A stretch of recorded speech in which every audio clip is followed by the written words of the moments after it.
이 공공기관들이 갖고 있는 매출액을 뭘로 정의해보냐면, 자, 저는 이렇게 정의를 합니다. 공공기관, 금융공공기관의 매출액은요, 사회적 가치 또는 설립 목적을 달성하기 위해서 얼마나 적극적인 역할을 했는가, 이렇게 정의를 합니다. 캠코의 매출액이 증가한다라는 말은 뭐냐면요, 부실 채권이나 이런 것들이 훨씬 더 우리가 매입을 해오고 또 매각을 했던 걸 말하겠죠. 캠코가 하는 역할은 발행시장의 역할을 하진 않습니다. 비유를 하자면 자본시장에서 유통시장의 역할을 하는 거죠. 여기서 이제 유통시장의 역할을 많이 했다라는 거는 소위 말하면 발행시장에서 이미 생성된 어떤 똥들을 갖다가 많이 해소를 했다라는 걸 말하겠죠. 7천억이라고 하는 수치는 우리나라 전체 국가 규모를 봤었을 때 굉장히 많지 않은 수치다라고 생각을 해볼 수가 있겠습니다. 이게 물론 순액법이다라고 생각을 했었을 때, 자, 근데 왜 제가 이 얘기를 꺼냈느냐라고 한다면은, 그리고 숫자로 이렇게 비교를 시킨 이유는 뭐냐면요, 돈이라고 하는 숫자를 한번 살펴보고 이게 어느 정도 수준이 되는지를 보려고 했던 거예요. 2조 원이라고 하는 수치가 있잖아요. 여기 아까 비교해 보니까 크진 않다라는 걸 우리가 확인할 수는 있을 거 아닙니까? 이거는 책에 나오는 정의가 아닙니다. 이렇게 얘기하는 건 뭐냐면요, 사업을 시작한다고 한번 생각해 보세요. 우리 사업 시작하면은 자기 돈 좀 내고 남의 돈 갖고 와가지고 그 돈 가지고 보증금 넣어놓고 직기 사고 할 거 아닙니까? 그거를 여기다 표현한 게 이거예요. 캠코도 사업을 수행하는 거는 똑같은 개념입니다. 근데 오늘 우리가 궁극적으로 좀 관심을 가질 만한 대상은 자기자본 부분이었는데, 저는 자기자본을 뭐라고 정의를 하냐면 손실의 흡수 능력이라고 정의를 합니다. 자, 자산이 미래 경제적 효익을 발생시키는 겁니다. 자산은 이제 이 부채하고 자기자본의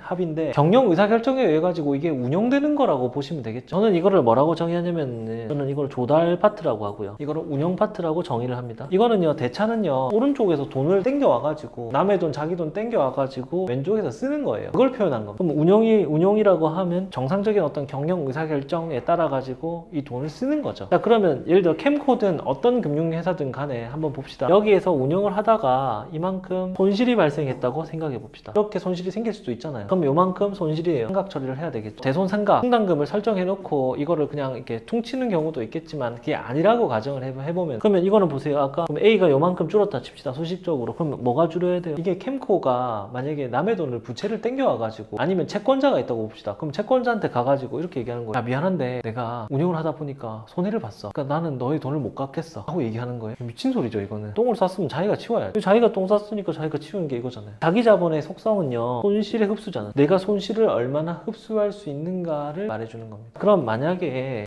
경제 사정이 나빠진다, 아니면 패닉이 왔다, 그럼 어떻게 되겠어요? NPL이 증가하게 되겠죠. 캠코의 영향력이 확대가 필요한 게 맞아요, 안 맞아요? 필요하겠죠. 그럼 캠코는 어떻게 합니까? 이 NPL을 누구로부터 사옵니까? 금융기관들로부터 사오죠. 보통은 어딥니까? 은행이죠. 은행이 대출을 해줬는데 사주가 돈을 안 갚았어요. 뭐 경매를 때리든가 담보를 잡아놨던 거 가지고, 그럼 자기가 예를 들어서 저당권을 갖고 있죠. 그걸 어떻게 합니까? 그 채권을 갖다가 넘기는 거예요. 그 채권을 우리는 non-performing loan이라고 해서, 그러니까 non-performing loan은 원금 또는 이자를 못 받게 된 그런 부실 채권들이라고 보시면 돼요. 자, 그거를 어떻게 합니까? 금융기관으로부터 그냥 그들 공짜로 받아와요? 사오죠. 은행에 가면 어떤 부서가 있냐면은 여신관리부라는 게 있어요. 실제로 지점에서 뭔가 이런 NPL이 발생하면은 연체가 발생해요. 2기 이상 연체가 발생하거나 3기 이상 넘어갔을 때는 지점에서 보통 처리를 하다가 본점으로 이관을 시킵니다. 본점으로 이관을 시킨다는 거는 이 여신이라고 하는 부실 채권을 전문적으로 관리하는 부서가 있습니다. 여신심사부에서는 어떤 역할을 하냐면은 이 채권을 회수할 수 있는 가능성이 있는지 아닌지 여부들을 면밀하게 따져보는 겁니다. 그것만 전문적으로 하는 부서가 있어요. 여신관리부에서 전문적으로 평가를 하게 되겠죠. 심사를 하게 됩니다. 이 돈을 회수할 수 있는지 아닌지. 그럼 회수할 가능성이 높으면 어떻게 하겠어요? 자기가 그 채권을 계속 지속적으로 갖고 가겠죠. 근데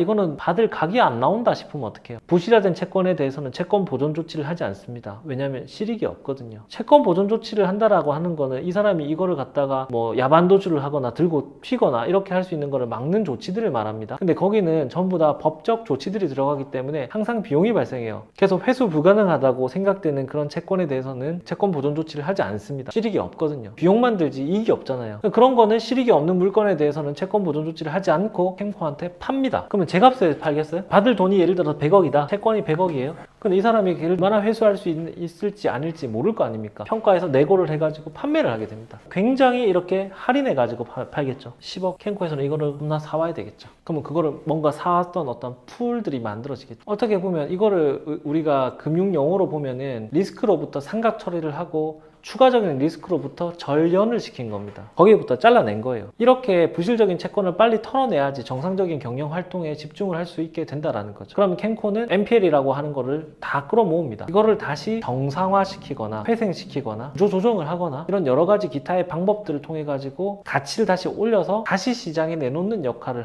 하게 되는 거예요. 그래서 그거를 갖다가 시스템으로 만들어 놓은 게 뭐다? 온비드다. 표준화될 수 있는 것들은 온비드를 통해 가지고 그렇게 공매 매각을 하게 되는 거고요. 뭔가 시스템적으로 표준화를 시킬 수 없는 대상에 대해 가지고는 어떻게 한다? 구조조정에 들어가는 거죠. 직접 구조조정에 들어간다라는 말은 뭐냐면요. 돈이 필요해요? 안 필요해요? 돈이 필요하죠. 근데 한번 생각해 보세요. 이렇게 경제 사정이 나빠져 가지고 패닉 상태에 오고 이런 사태들은 어떻게 됩니까? 유동성 위기에 처한 기업들이 어떻게 해요? 자산을 굉장히 할인해서 매각을 하게 되죠. 집 같은 경우도 금매 같은 거 나오면 가격이 떨어지듯이 공장, 건물, 뭐 재고자산 등 이런 것들도 보면은 이렇게 상황이 안 좋아지게 되면은 가격을 할인해 가지고 매각하게 된다라는 거죠. 그렇게 하면서 지금 가격이 떨어지고 시장에 이런 매물들이 많이 나오게 되겠죠. 점점 증가하게 되겠죠. 경기가 나빠지면 나빠질수록 캠코의 역할들이 중요해질 겁니다. 캠코는 어쨌든 이거를 공짜로 가지고 올 건 아니고 사와야 될 거잖아요. 돈이 부족한 거죠. 돈이 무한정 나올 수 있습니까? 캠코하고 보증기관하고 큰 차이가 있습니다. 보증회사는요, 컨틴전시 상황에서만 돈이 필요합니다. 근데 이거는요, 애시당초부터 뭐 해야 돼요? 파일을 해오죠. 여기서 컨틴전시 상황은 뭐예요? 디폴트가 발생하는 거예요. 디폴트가 발생해야만 돈이 캐시 아웃플로우가 발생하기 때문에 처음에 돈이 안 들어간다는 겁니다. 근데 얘네들은요, 처음부터 사와야 되잖아요. 공짜로 사오는 거 아니잖아요. 그러니까 이거는 처음부터 돈이 들어가는 거죠. 이게 가장 큰 차이. 그리고 얘네들 같은 경우는 이 보증회사, 보증기금이 되겠죠. 얘네들 같은 경우는 뭐가 좋다 그랬습니까? 자, 레버리지가 되겠죠. 레버리지가 몇 배까지 된다고 했습니까? 자기 자본의 20배까지 돼. 자기 자본의 20배까지 레버리지가 되니까 처음에 자기 돈이 없다 하더라도 이 레버리지를 일으켜가지고 보증을 확대할 수 있게 된다는 거예요. 근데 사실 이마저도 리스크가 있었어요. 왜냐면 보증을 20배까지 확대하지 않습니다. 부실이 너무 많이 터졌거든요. 기술보증기금 같은 경우 어땠습니까? 창조경제하고 혁신성장 얘기하면서 어떻게 됐어요? 벤처기업이라고 하는 것들 다 보증해줬다고 어떻게 됐어요? 디폴트 레이트 지금 한 10% 넘어가고 이랬어요. 실제로. 이상 찾아보세요. 돈 빼먹으려고 막 혈안이었다는. 자체적으로 좀 약간 슬로우 다운 시켰습니다. 실제로 그 기관들 중에서 보면은 1년치 목표 다 채워놓고 연말쯤 돼가지고 다 놀았던 지점들이 한둘이 아니에요. 실제로. 뭐 하냐 그러면 요새 논다 이래요. 뭘 노냐 그러면 진짜 논다 그래요. 이미 목표치를 채웠고 무리할 필요가 없다라고 생각하는 거죠. 이 사람들도 직장인들이잖아요, 사실. 근데 캠코는 그게 아니에요. 그러면 보세요. 이 둘은 차이는 뭐냐면 얘는 처음부터 돈이 필요 없고 얘는 이제 돈이 필요한 거죠. 돈은 무한하지 않다라는 거죠. 지금 정부에서 하고 있는 여러 가지 지원 정책들을 보시면은 지금 뭐 가구당 여러분은 지원금 받으셨을 거 아니에요. 그런 거는 돈을 이제 막 추경해가지고 막 때려 붓습니다. 지금 몇십조 지금 추경했잖아요. 이번에도 뭐 30조 더 안 되면 그런다고 얘기하더라고요. 너무 아쉽게도 우리가 봤었던 그 기간 산업이라고 하는 어떤 부분들 있죠. 해운업이라든지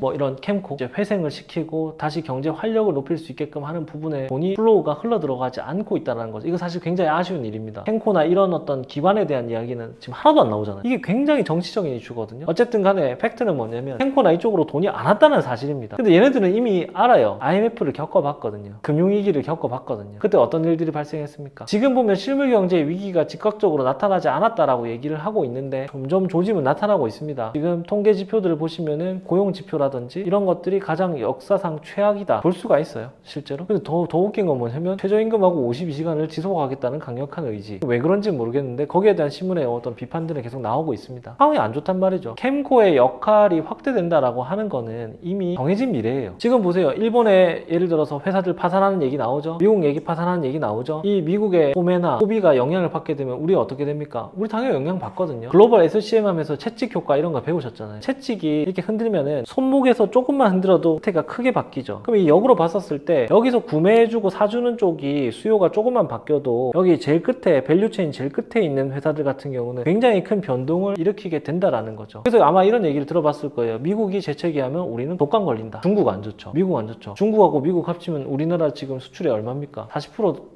되거든요. 이거는 진짜 뭐 어마어마한 일이 되겠죠. 결국 그런 기업들이 타고 밸류체인을 갖고 있기 때문에 점점 어려워지게 되는데 아직은 안 나타났어요. 근데 지금 이게 얼마나 지속될지는 모르겠는데 어쨌든 안 좋습니다. 그럼 캠코는 이제 아는 거예요. IMF하고 서프라임 모기 사태를 겪어봤기 때문에 돈이 이쪽으로 흘러들어오지 않는다라고 하면은 얘네들은 수술해야 될 거 아닙니까? 너 왜 그렇게 제대로 역할을 못했어? 웃긴 게 뭐냐면 돈을 안 주고 나서 너 왜 역할을 그렇게 제대로 못했어? 라고 얘기를 한다는 거죠. 항상 우리에게는 국정감사라는 게 기다리고 있거든요. 그럼 얘네들 고민을 아시겠죠? 돈이 모자르다라는 거.